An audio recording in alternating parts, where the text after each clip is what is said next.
చాలా మందికి కొన్ని పురాణ విషయాలు తెలియవు. తిరుమల వెళ్లే భక్తులు ముందుగా వెంకటేశ్వరుని కంటే ముందుగా వరాహస్వామిని దర్శించుకోవాలి అంటారు. దీని వెనుక ఒక కథ ఉంది. వెంకటేశ్వర స్వామి కంటే ముందుగా వరాహస్వామిని దర్శించుకోవాలి అంటారు. శ్రీవారి దర్శనం కంటే ముందుగానే స్వామివారి పుష్కరిణి పక్కనే ఉన్న శ్రీ లక్ష్మీ వరాహస్వామి వారి దర్శనం చేసుకుంటూ ఉంటారు. పద్మావతి అమ్మవారిని పరిణయం ఆడటానికి మునిపే శ్రీనివాసుడు తిరుమల చేరుకుని వకుళమాత ఆశ్రమంలో ఉండేవారు. అప్పటికే అక్కడ తపస్సు చేసుకునే వరాహస్వామి వారిని కలిశారు శ్రీవారు. అమ్మవారిని కళ్యాణం చేసుకున్నాక తిరుమలలోనే స్థిర నివాసం ఏర్పరుచుకోదలచి వరాహస్వామి వారి దగ్గర కాస్త స్థలం అరువుగా తీసుకున్నారు.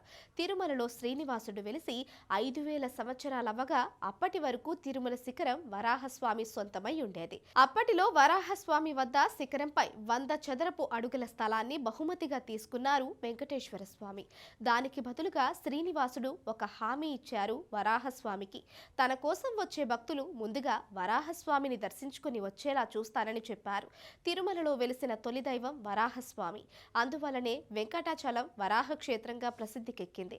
తిరుమల శ్రీవారి ఆలయ పుష్కరిణికి వాయువ్య మూలలో తూర్పు ముఖంగా శ్రీ వరాహస్వామి ఆలయం ఉంది.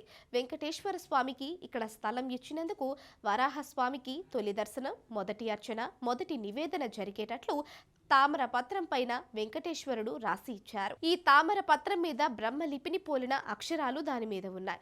ఈ రాగి రేకును ఇదివరకు హారతి టికెట్ కొన్న భక్తులకు హారతి సమయంలో చూపించేవారు. ఇప్పుడు రద్దీ పెరగడం వలన వరాహస్వామి విశిష్టతను ఆ రాగి రేకును చూపించే సమయం లేదు. భక్తులు ముందుగా వరాహస్వామిని దర్శించుకుంటే ఆ శ్రీనివాసుడు సంతోషిస్తారని పెద్దలు చెబుతూ ఉంటారు.